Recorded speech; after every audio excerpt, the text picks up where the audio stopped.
जय हिंद साथियों, आप सभी का स्वागत है समर्पण संस्थान नौहर के यूट्यूब चैनल पर। आज हम पढ़ते हैं कृषि एवं प्रमुख फसलों के उपनाम। कृषि एवं प्रमुख फसलों के उपनाम पढ़ते हैं भाई। सबसे पढ़ते हैं सेरिकल्चर। सेरिकल्चर का किससे संबंध है? तो ये रेशम कीट पालन को ही बोला जाता है। रेशम कीट पालन को क्या बोला जाता है? सेरिकल्चर बोला जाता है।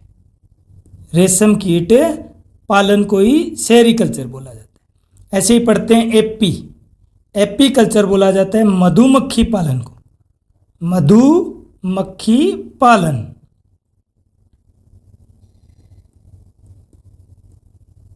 कैसे याद रखना है?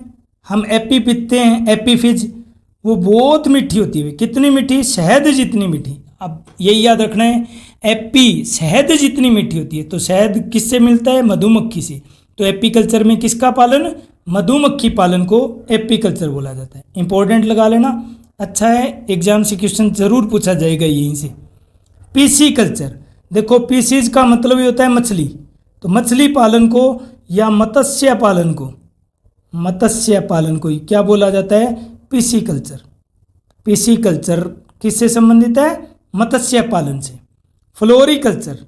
फ्लोर याद करना, फ्लोर, फ्लोवर, फ्लोवर। फ्लोवर का मतलब होता है फूल। तो फूलों का उत्पादन, फूलों का उत्पादन। फ्लोरिकल्चर में किसका उत्पादन होता है? फूलों का उत्पादन होता है। Vermi culture. वर्म, वर्म का मतलब होता है कीड़े, कीड़ों का पालन। और कीड़े भी कौन सा? केंचुआ। तो केंचुआ पालन को बोला जाता है, मोस्ट इंपॉर्टेंट रहेगा, पेपर में रहता है। वर्मी कंपोस्ट खाद किसके द्वारा तैयार की जाती है?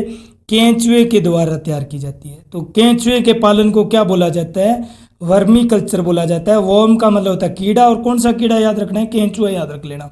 तो वर्मी कल्चर में किसका पालन है? केंचुए का पालन। और ओलेरी कल्चर। ओलेरी कल्चर में होता है सब्जी उत्पादन से संबंधित है। सब्जी उत्पादन को ही बोला जाता है ओलेरी कल्चर। कैसे याद करना है कि हमारे घर पर कोई भी आएगा, हम किसान हैं, भारतीय किसान होते हैं, और वो आए हुए को कुछ ना कुछ दे करके भेजते हैं अतिथि को।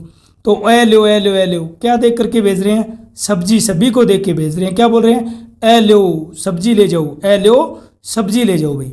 तो एलोरिकल्चर किससे संबंधित है? सब्जी उत्पादन से संबंधित है। हॉर्टिकल्चर। हॉर्टिकल्चर में किया जाता है बागवानी। बागवानी, बागवानी को ही कहा जाता है हॉर्टिकल्चर। कैसे याद रखना है कि आप दिल से, हर्ट से क्या करते हो? दिल से हम बागवानी करते हैं, बगीचा लगाते हैं छोटा सा।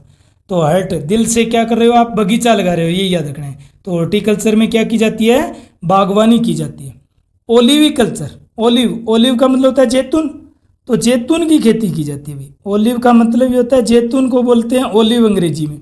तो ओलिविकल्चर में क्या होता है? जैतून की खेती की जाती है। जैतून की खेती। वीडियो को पूरा जरूर देखना। लास्ट में हम 1 मिनट का रिवीजन लेंगे, जिसमें और जल्दी से याद कैसे करना है। अभी तो नोट्स बनाइए, फिर और जल्दी एक बार रिकैप लेंगे, जिसमें हमारा अच्छे से तैयार हो जाएगा चैप्टर।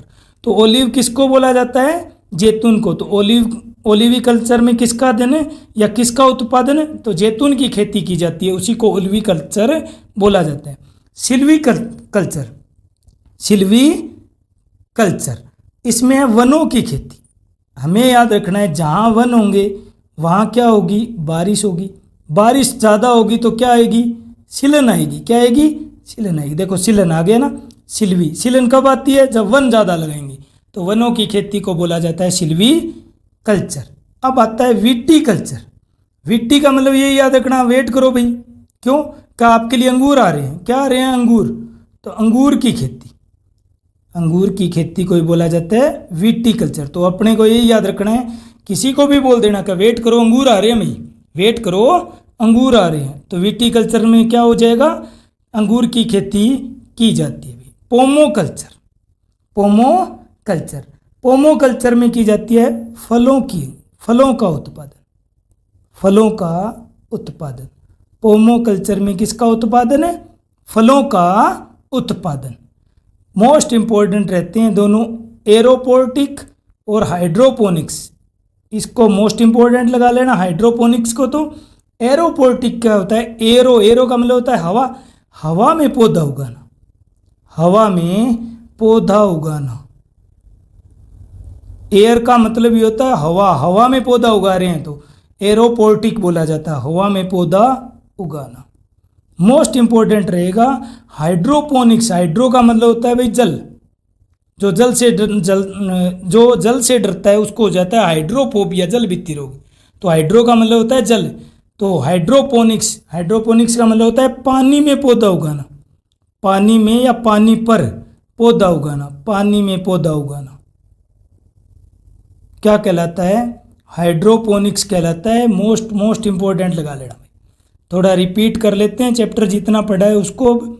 देखो सबसे पहले पढ़ा है हमने सेरीकल्चर। सेरीकल्चर में किसका पालन किया जाता है? रेशम कीट का पालन किया जाता है। तो हमें ये याद रखना है कि रेशमा को शेयर नहीं करना, ये याद रख लेना। तो सेरीकल्चर में क्या हो गया? रेशम कीट का पालन। एपी क्या होती है? बहुत मीठी होती है, सबसे ज़्यादा मीठा शहद है। शहद किससे मिलेगा? मधुमक्खी से। पीसीज का मतलब ही होता है मछली, तो मछली पालन या मत्स्य पालन। फ्लोवर, फ्लोवर का मतलब होता है फूल, फूलों का उत्पादन। वर्म, वर्म का मतलब होता है कीड़े। कौन सा कीड़ा? केंचुआ। ओलियो, ओलियो क्या किसको दे रहे थे? क्या दे रहे थे? सब्जी दे रहे थे। एलो सब्जी ले लो, एलो सब्जी ले लो। हट से क्या की? हार्टिका पे पढ़ना है। हट से, हट से हमने की बागवानी। ओलिव का मतलब ये होता है जैतून, तो जैतून की खेती। जहाँ वन होंगे वहाँ बारिश होगी, बारिश से क्या रहेगा? सीलन रहेगी, तो सिल्वी कल्चर। वेट करो, क्या लेके आ रहे हो आप लोग? अंगूर, तो विटी कल्चर में अंगूर की खेती। पोमो कल्चर में किसकी की जाती है? फलों की फलों का उत्पादन या फलों की कृषि की जाती है। एरो, एरो का मतलब, एयर का मतलब ये होता है हवा, हवा में पौधा उगाना, एरोपोर्टिक। हाइड्रो का मतलब होता है जल, जल का मतलब पानी में जो पौधा उगेगा उसको बोलेंगे हाइड्रोपोनिक्स। और जो जल से डरता है उसको रोग हो गया हाइड्रोफोबिया। अब पढ़ लेते हैं हम कुछ महत्वपूर्ण या प्रमुख फसलों के उपनाम। मोस्ट इम्पोर्टेंट, यहाँ से राजस्थान के पेपर के लिए क्वेश्चन बनने स्टार्ट हो जाते हैं। अफीम को क्या कहते हैं राजस्थान में? कपास को क्या कहते हैं? तो कपास को कहा जाता है सफ़ेद सोना, सफ़ेद सोना पेपर में आया हुआ है, ध्यान रखना। वाइट गोल्ड किसको कहा जाता है? कपास को। या इसको कह दिया जाता है बनिए का सोना भी, तो बनिया भी कह दिया जाता है। बनिया या सफ़ेद सोना किसको कहा जाता है? कपास को। अफीम को बोला जाता है ब्लैक गोल्ड, काला सोना, काला।